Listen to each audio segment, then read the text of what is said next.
Okay, guys, we are back here on the Wrestleview International Desk, Phoenix 92.5 FM. Guys, sorry for the metal. It's the only CD I have with me today. Yeah, we were wondering. Yeah, I have like what. You couldn't have brought your Huey Lewis and the News greatest hits. I don't have it with me. I love Huey Lewis and the News. I did enjoy the disco music during the ad break, though. Oh yes, definitely. It reminded me of Disco Inferno. Oh god, and that's a very good segue, Kev. Thank you. Because we are. He's done this before. Oh, yes. Professional in the studio. But so we are going to talk about the most controversial man in professional wrestling, and no, it's not Eric. It's not Eric Bischoff. Chris Benoit. Who? Stevie Richards. Stevie Richards. Well, we are going to talk about Vince Russo, of course. Dun, dun, dun. The man, Russo. the man, the myth, the legend that is Vince Russo. Now, guys, of course, the text line is open 085 1050 181. Right now, so how this is going to break down? Gary and myself are, of course, going to be attacking Vince Russo. And Kev will be defending Vince Russo for some reason. You can't see this, but I'm shaking my head. And Martin will be the control, who is neither for nor against, but just will interject from time to time. And also, happy to be here. And just on a side note, Corey McChrystal is very sad that he couldn't make it this evening. But we will persevere anyway. Okay, so some of the great crimes that Vince Russo is accused of. He's accused of groups like Sports Entertainment Extreme, which is sex, the Voodoo Kin Mafia, Vincent Kennedy McMahon, Terry Invitational Tournament. I forgot about that. Yeah. So he likes his acronyms. Yes, he does. He is credited with the heel beard. Mm-hmm. Well, that's brilliant. Yeah, he's credited with the heel beard. He's got a great beard. He does. He does. I don't think anyone is going to argue with that. No. He is the closest thing to a wrestling auteur, as in he's very, very fond of gimmicks like pepper on a pole, handling on a pole, full creative control with what he's doing. He's credited as one of the architects of the Attitude Era. Yep. Now, for the really bad stuff. He is credited with basically destroying TNA, more so than it was. He is credited with giving himself the WCW World title. He is credited with killing WCW. And, of course, basically everything wrong with WCW has at one point been blamed at Vince Russo. Now, I will say, for anybody that wants some non-biased or really biased view, respectively, check out the kayfabe commentaries. You get to see that Russo actually is quite a good booker, and he knows what he's doing. It's just for some reason the wheels fell off once he doesn't have a filter. And I also will recommend reading his books, particularly Rope Opera is very, very good. Now, with that said, I think it's only fair, Kevin, because you're on your own, mate. Why should we maybe give Russo a little bit of a break? I definitely think that people tend to focus on his negatives, and they also, there are a lot of negatives. There are a lot of negatives, yes, but as you guys said, he was one of the architects of the Attitude Era, and I know a lot of people like to dismiss that by saying, oh, well, Vince McMahon was his filter, and that's true. But at the end of the day, he was filtering Vince Russo's ideas, and I think if he works in his right capacity in a team, it can work very well, because he wasn't fired from WWF. Vince McMahon never said, you're doing a terrible job, out the door with you. Vince Russo left of his own accord because he wanted a challenge in WCW, which we'll get to later on, the money. If anything, actually, Vince McMahon highly rated him and Ed Ferreira, because they were looking for a way out of their contract. Didn't even have a contract, but they were looking for a way out. So they requested double their salary, knowing that Vince McMahon wouldn't accept this. And when Vince McMahon said to Vince Russo and Ed Ferreira, what do I need to do to make you stay? They said, you need to double our salary. And on the spot, Vincent McMahon said, done. And so obviously Vincent McMahon highly rated them at the time, Sorry. Oh, sorry. No, just to add what Martin said, because he saw what Vince Russo's strengths were. He is a great idea guy.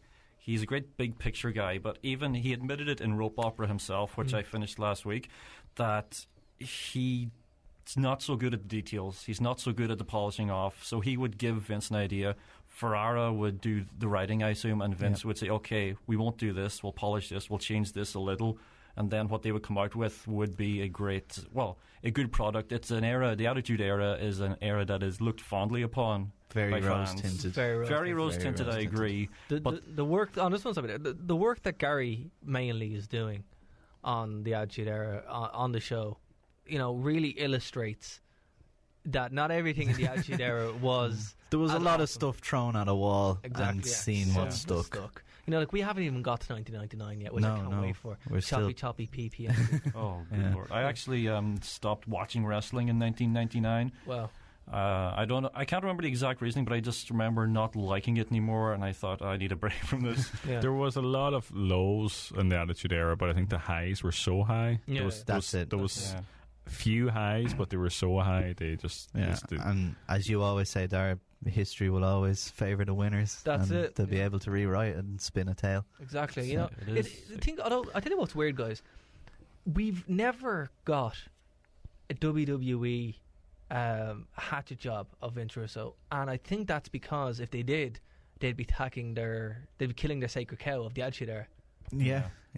That's true. And I mean, I agree with Kev that yes, but it was that team. It had to be Vince McMahon, Vince Russo, and Ed Ferrara. Yeah, it had to be. And I think if Vince Russo had left and gone to WCW without Ed Ferrara and Vince McMahon was still there, I genuinely think WWF would have tailed off as well. It had to be those three, and without one of them, what did they call it? There's a German word for it. Oh, it'll come to me. It's basically you're greater as the sum of your parts rather than each individual. Yeah, and that's what it was, and that's inevitably what happened to WCW. I'm nowhere near a WCW aficionado, the likes of Corey, and I assume Kevin has very good history of WCW. So, but the only things that I always get from WCW are the likes of Ed Ferrara doing the parody of Jim Ross, Oklahoma. Yeah. And I mean, to me, that's indefensible. No. Yeah, well, I'm not going to try and defend that whatsoever. No, but we will get to WCW in due time. But I just want to finish up with his WWE stuff before we go into it. Vince Russo is credited with really bringing the edge of the Attitude Era. Stone Cold.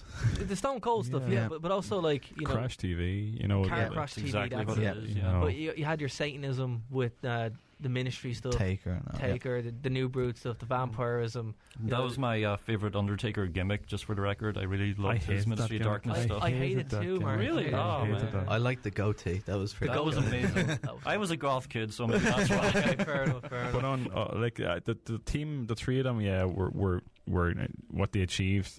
Russo, McMahon, and Ferrara were incredible. But I think Russo credits Ferrara much more than McMahon as a filter. As more of a guy to bounce ideas off, he says that Ferrara is 100% smarter than he is, much better writer than he is, but it was just... Sorry, I just remembered the word gestalt. Gestalt, yeah, of course. But on Russo by himself in WWE, it was the 2 days after King of the Ring 96, he was still editor of the magazine, and he printed off what he wanted on the front cover, brought it to Vince McMahon, showed it to Vince McMahon, and it was Stone Cold Steve Austin, bloodied and battered in black and white with Austin 316, and Vince McMahon shot it down. But Russo kept pushing for it, and eventually they got it on the cover, and then the signs and the T-shirts started coming out. And as well as that, he also walked up to The Rock one night and said, when you're out there tonight, Rock, why not just try this one thing for me? He goes, yeah, sure, what's that? And he goes, why not refer to yourself in the third person and see how that works out? So those are pretty significant moments in the Attitude Era. He's definitely done a lot of good, and I think when you watch him, he really gets certain parts of it. But when you're watching the kayfabe commentary stuff, he also doesn't seem to get wrestling the way some people do. You have to really understand Russo to understand what he does.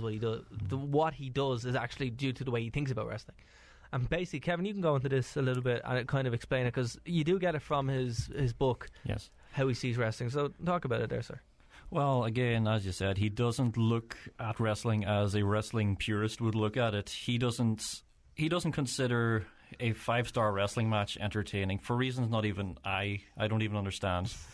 He's all about storylines. He's all about, what kind of cliffhanger can I end on to get the people coming back the next day? Right. What kind of story that can I do that has been so different, that's never been done before, that people will be talking about it for years and years to come? But for whatever reason, he doesn't seem to think that a good wrestling match is entertaining. I mean, I mentioned earlier the three-ways between Joe, Styles and Daniels. They were great. Like, I would watch them continuously. I mean, I would happily watch them.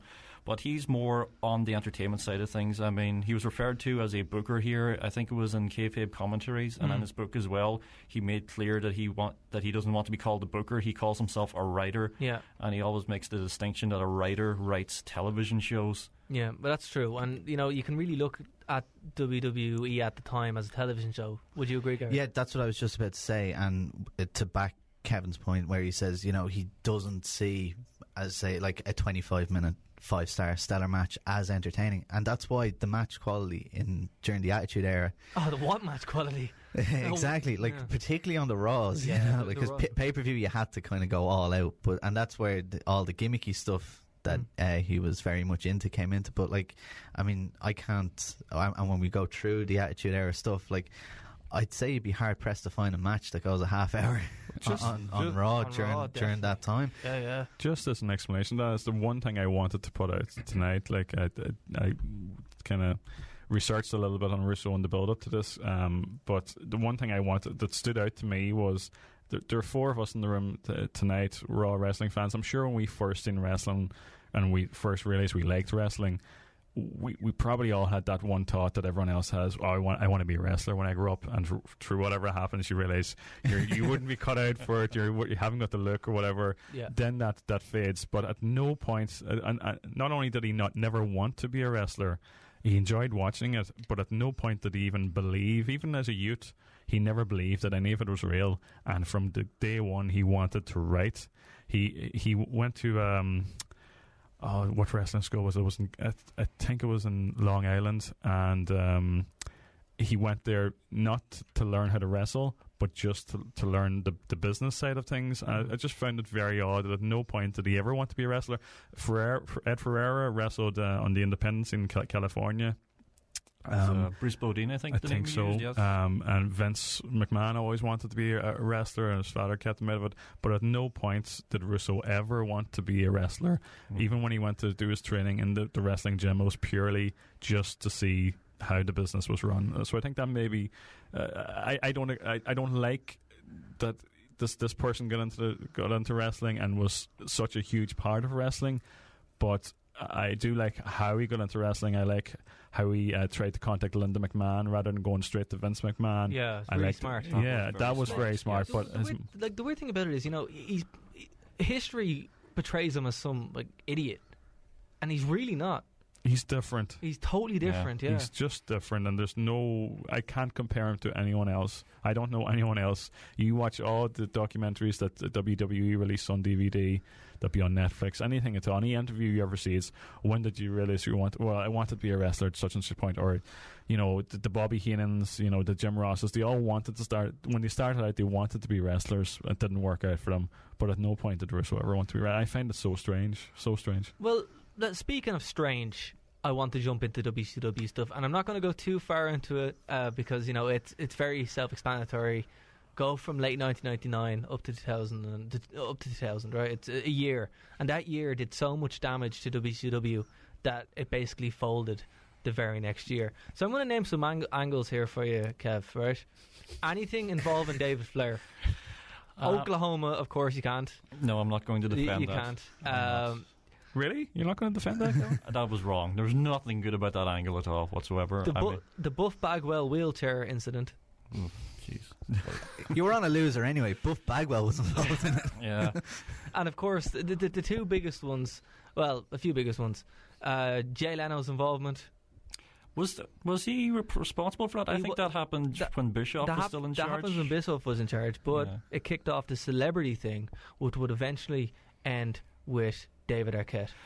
Well, you could argue the celebrity thing started at WrestleMania 1 when they got Cyndi Lauper and Muhammad Ali and Liberace and all these guys in, so I wouldn't exactly... You have such a smug look on your face. But did they win a world title? No, they did not. Okay, well, there we go. Not even David Arquette wanted to win the world title. No, he didn't. And it wasn't Russo's decision to give him the belt. Exactly. He gets blamed for it, but it was Tony Schiavone's idea. He says it in interviews. He said it in the book.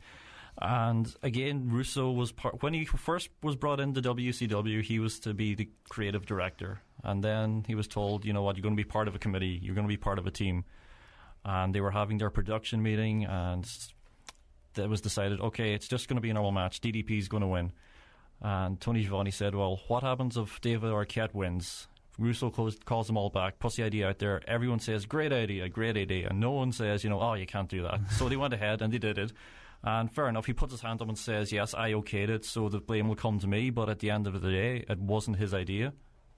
Now, what about his infamous swerve policy, which is probably the major reason why we're so numb to swerves, because everything was a swerve or everything was on a pole. Absolutely. And me and Martin were actually talking earlier on about, do you remember the San Francisco 49ers match where there were actually 4 poles, one at each turnbuckle? And wow, I've never seen this. It gets better. It gets better. Oh, you've seen it, Darren? Yes. Above each pole there's a wooden box, and in each wooden box is an item. 3 random items, and 1 is the World Championship. Yeah. Feast or Fired. He actually did. Yeah, this is the prototype for Feast or Fired. Okay. Yeah, I can just picture YouTube crashing now. Yes. Oh my God, I have to see this. Go to YouTube, only for the image of Booker T holding a picture of Scott Hall with the most confused look on his face. I'd be delighted. And actually, here's the thing. When Booker T first won the WCW title, it was decided by Vince Russo. Even this was Bash at the Beach 2000, when Hogan said, that this doesn't work for me, brother. I want to beat Jarrett. I want to be the champion. All Vince Russo was thinking, Booker's walking out of here with the belt. This guy deserves the belt. I'm not going to pander to Hogan like Bischoff did. Well, he still did pander to him, because he does actually in the timeline he does actually talk about this, and he says that he sold it to Hogan as an angle. So he was still pandering to him because of the whole creative control thing. But, this is from that, you bring a good point. We get the work shoots, which is still something now which we can never wash the stain off. Everything's a work shoot now. Well, sure, we opened the show talking about one. Exactly, yeah. Well, he did, in fairness, he hit on a good formula when he first started doing the work shoot thing, and then he just rode it into the ground. It got to a point where when something shooty happened, you just thought, it's just another Vince Russo swerve. I mean, they're fine when they're few and far between and they actually have an impact. If you go back and look at the CM Punk pipe bomb, it was so out of the normal at the time that people thought, well, this actually is real. But, I remember Martin rang me the next day. You mean it wasn't? No, it wasn't, sorry. Don't destroy my dreams. But the thing is, if that was Russo, he would have CM Punk coming out doing that every week, and it would just lose its impact. He had commentators reacting and saying, this is off script, that sort of thing. But yeah, he wasn't very subtle. He would really have them beat you over the head with it. They would actually have the commentators say, well, this is a swerve. But it was very, it was almost full circle when Vince Russo took over, or started on the creative team in WWF as it was at the time. I think it all began with Vince McMahon throwing down a copy of the WWE magazine and telling his whole creative team that this is what it needs to be. We need to change, because Vince Russo was critical of the creative team at the time. Michael Hayes, Jim Ross, Jim Cornette, who had grown up in 1970s, 80s, and for some of the 1990s wrestling, they were inside a bubble. And he needed, the one word Vince Russo kept using was reality. He needed to make it reality based. And he did that, and it was great through 96 to 2000, 96 to 99. But he stuck with that formula for too long. And I'm sure if he was in TNA now, he'd be still using the same formula. And he's guilty of becoming what Cornette, Ross and Hayes was in 1996. Here's a tidbit of information, apparently, and this comes from TV Tropes. Apparently, Cornette actually stopped eating his favourite hamburger so he could outlive Vince Russo, so he could visit his grave. That guy needs to take a chill pill. He does. I have all the respect in the world for him. He's got a great mind for the business, but he obsesses about Vince Russo way too much. Yeah. But I don't want to get off on a Jim Cornette thing. That's a different hour. That's a 2-hour special. It is, yes. But I am going to end this, and the last 10 minutes we have, to throw some TNA gimmicks at you, Kevin. And I feel really sorry for you, mate. Okay, well, I need a drink. The two here are the electrified steel cage match, which, for anybody, it was at Lockdown 2007. And I'll never forget when Team 3D were thrown into it and the lights would go off and LAX were thrown into it and then you'd hear the buzzing. Yes, that's kind of like the whole 1960s Batman or Batman and Robin. It's so bad, it's kind of funny. You actually enjoy watching it just for the sheer terribleness of it. Okay, I'll give you that. But one of my favourite matches of all time, for all the wrong reasons, is the Last Rites match, which had a suspended casket above the ring, which they call the deathbed. Why haven't I seen this stuff? Now, you haven't seen this match, Gar. No. It'll be on YouTube. It's Yeah, I'm going home to watch the 49ers yoke and Turning Point 2006. Turning Point 2006. San Francisco 49ers. I think better than all of those was the was it the 15-man or 16-man reverse battle royal? Oh my God! How could I forget? I laughed my ass off at that. Kevin spent a half an hour trying to explain the rules to me. Just quickly, as I was telling Martin about this, I just asked casually, "Did you ever see the reverse battle royal?" And he was like, "No, what happened there?" So I had seen this. This was on an episode of Impact, and it was also on a pay-per-view one year. They expected people to pay for this. Yeah, they did. Yeah. So, and they promoted it as well. Yeah, and it was part of the larger Fight for the Right tournaments. Yep. And I couldn't find the words, even though I'd seen it. So I thought, okay, I'll pull up the Wikipedia page. And there is an actual Wikipedia article on this. Someone took time to write about this, and I was probably Russo. I was reading it verbatim, and I was stopping halfway, thinking, what is this? I honestly thought like he was pulling my leg. He wasn't reading anything off his screen. Then I had to pull. That's another thing to look up on YouTube. I think I ended up showing it. Yes, because they all started off outside the ring. Yeah. Oh my God. Actually, I'm going to watch that tonight. You actually just see them scrambling to get into the ring. It's the most ridiculous thing. It really is. You'll see for a while until you find the next teenager. And that just gained support. And I think we can all agree on that he was fine in that team, but when he was given free reign, it's just no one to say, okay, this is a little too much. Listen, you might find things in a poll hilarious, but not wrestling fans do not. And I will say, on the kayfabe commentaries, I think it is on the timeline one, where he's asked a question and he has such a smug look on his face. He goes, I like everything's better on a poll. Yeah, Gary was just saying that. And just another quick thing, you mentioned the David Flair storyline. It actually resulted in one of my more favorite Russo moments that people don't really talk about, but I found it was very shocking. It was him shaving Ric Flair's hair off. He was actually shaved and bald. Yes. So it was basically like he took away his son by brainwashing him or whatever. And then he strips away his identity by taking off, his long blonde locks and just throwing them away. It was just really shocking at the time, and I thought it was very well done. It wasn't subtle, because subtlety isn't Vince Russo's strong point, SEX and all that. Yeah, I think Russo was good when he had the buffer off Ed Ferreira, and you could tie Vince McMahon into that as well. Oh, Ed Ferreira was essential. But I was watching the kayfabe commentaries, the live U-Shoot one, and he gets so annoyed when people say that, he needed the buffer or he needed the filter. He gets so defensive about that. So maybe it's just, as Kevin was saying, in his head, he thinks the majority of the stuff he comes up with is grade A. Yeah, I think that's what it is. Yeah. But when you listen to him on interviews, you just have to take a step back. He's very convincing. Yeah, he really is. Yeah, you listen to him, I was doing a little bit of research for this, and listening to him, it's like, maybe he's not all that bad, and then you realise, no, he really is. Like when he left WWF, I'm burnt out, I need to take a break. 7 days later, he was writing Nitro. Oh yeah. No, he took no break. Martin, when you read Rope Opera, you come away and you're like, he's okay. Yeah. Totally understand what he did. Because Derek gave me a loan of that book, and he said, just read it, and then tell me what you think when it's finished. And I put the book down and I was like, he's actually all right. Yeah. I think Kevin's just been brainwashed. No. He's also a huge fan of Kevin Nash. Well, so is Gary. Oh, huge fan of Kevin. There we go. Wolfpack for life, yo. The smartest man in wrestling. He really is. Yeah, that chap is so smart. With such limited ability and mobility, he became the longest reigning champion in the 90s.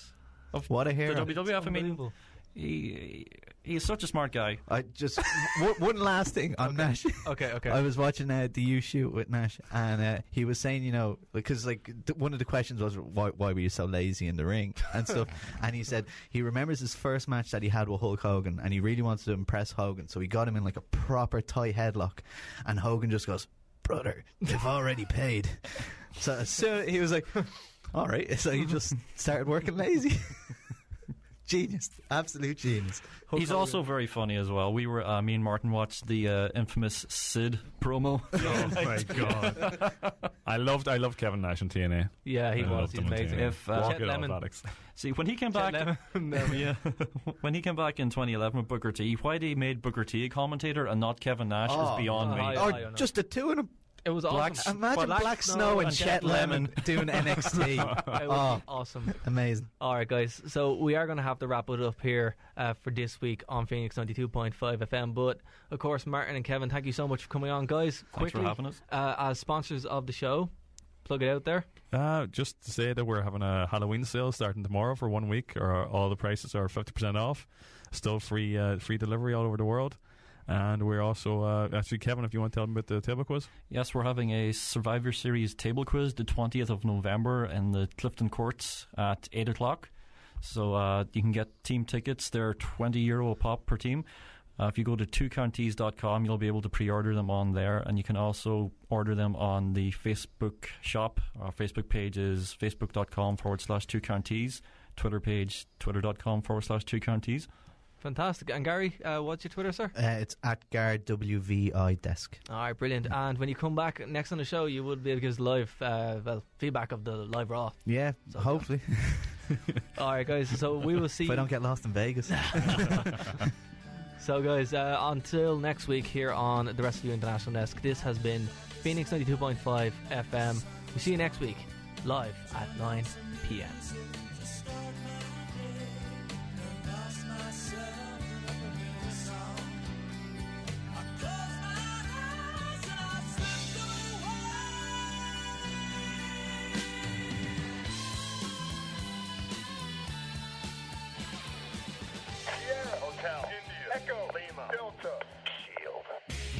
Check out the Wrestleview International Desk every Friday for a full hour, 9 to 10 p.m. every single Friday night for all your WWE, TNA and other wrestling news, debate and discussion.